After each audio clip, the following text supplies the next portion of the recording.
Today we are going to discuss what is the difference between true self and false self. When a man was born, he was born on his true self, he was born on his nature, he was born confident. All the emotions were aligned. His heart was aligned to his soul and he was getting energy from the higher source, God. However, when the mother touched him and asked him to shift his attention from one toy to another, and he found a new way, here the intellect came in. The intellect, soul is a pure energy. Intellect is a part of soul.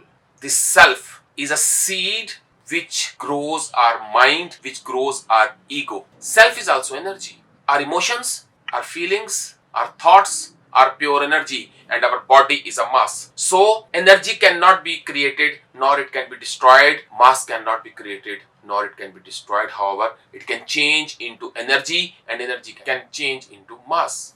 Nafs, self, is the pure form which has dual ability to move in the direction of true self, or it can move away from the true self. True self is when we are having control on our emotions. All the emotions are balanced. All the feelings are comfortable. We have a conscious control on our personality and we are aligned what God has produced. That is our true self. The false self is my identity, my mind, my ego. I am Farrukh. I am a doctor. It's my ego. When I want to be recognized or I want to be identified, my ego comes in. Anything after I am is my ego. False self is not the wrong self. False self is required to remain active in this world. If I'm a doctor, if I'm an engineer, if I'm a husband, I have a relationship and it's my identity. When I feel valued, I feel respected, I feel enlightened,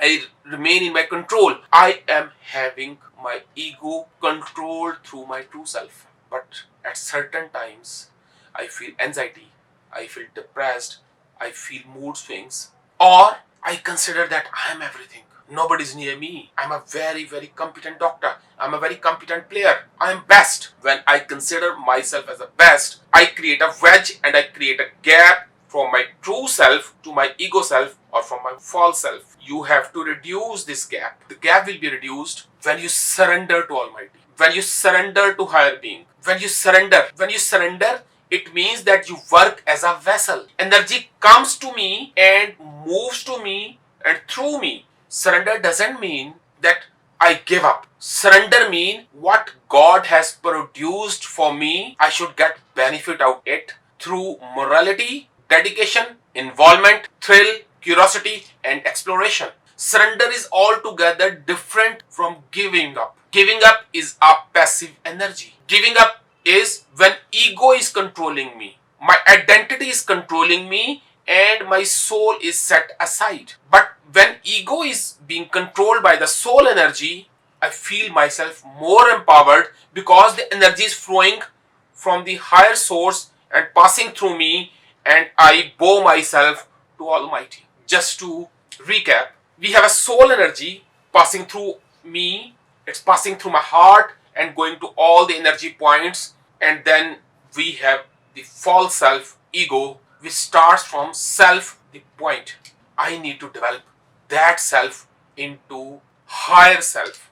Higher self comes when I work according to the wishes and directions of Almighty. Everybody wants to be in peace and at higher self. Everybody wants to be loved and feel enlightened. It's only possible when I reduce the gap of my false self and move towards my true self. My identity should be only for the purpose to fulfill my energy and to make my Lord happy. When I bow myself, my own personality, in the way of God, now I am in true self. My ego is only an advisor. It's not controlling me. It is helping me, supporting me, and I am a banda, human being created by God. Thank you.